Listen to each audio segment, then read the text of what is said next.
Welcome to the weekly briefings with me, Chandni. I'm here to quickly talk about the champions of the Women's T20 Challenge played in India last week, about New Zealand cricket's decision to exclude some players, which led to a player's retirement, and about who is in South Africa's team and who is out. So let's hear it all. Supernovas survive Wolvaardt scare and win another Women's T20 Challenge. Harmanpreet's Supernovas lifted the Women's T20 Challenge trophy once again as they beat Team Velocity in the finals. West Indies' Deandra Doughton was the star performer, but she had her share of luck that day. Doughton was dropped twice, first by Snehara Arana in the fourth over and then by Simran Dil Bahadur before the strategic break. In between these, she also survived a close LBW form. These instances must have boosted her because she was the highest run scorer for her team with 62 runs.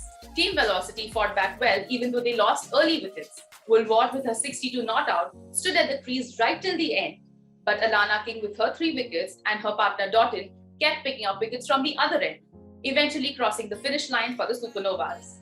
All in all, it was a comprehensive team effort and a well-deserved win for the Supernovas. New Zealand announces contract for upcoming season. Fran Jonas, Eden Carson, Issy Gaze are among the 6 new faces. Fran Jonas and Georgia Plimmer, who were a part of New Zealand's World Cup squad, have earned their first national contracts for New Zealand. Northern Brace off-spinner Nancy Patel, Otago Sparks, Eden Carson, and Auckland Hearts duo Molly Penfield and Izzy Gaze are among the new names included in the final 17-player contract list. Amy Satterwhite, pacer Leetha Huhu, and off-spinner Francis McKay are the big names who have been excluded from the contract list for 2022-23. Which takes us to our next big story. Amy Satterwhite announces international retirement after a contract snub. Amy Satterwhite has announced her retirement from international cricket after New Zealand cricket did not include her in the contract for this season. "I am disappointed not to be receiving a contract and believe I still have more to offer," she said. This left-arm batter is the most capped New Zealand player in ODIs and once scored a record-breaking 4 consecutive centuries in the ODI format. The 35-year-old will continue playing for the Canterbury Magicians in their domestic competition, and she also has a contract with Manchester Originals for the second edition of the 100. Injured Karp, Lee and Van Niekerk miss out as South Africa named the squad for Island Tour and Dupree is omitted.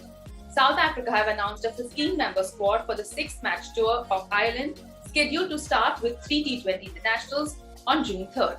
Experienced players like Marizanne Kaur and Lizelle Lee will miss out due to medical reasons and Renee Van Niekerk due to rehabilitation of her left ankle fracture. Mignon Dupree, who recently announced her retirement from ODI and Test cricket, is also left out, while Nadine de Klerk and Andre Stein have found a place in the squad to replace the experienced players.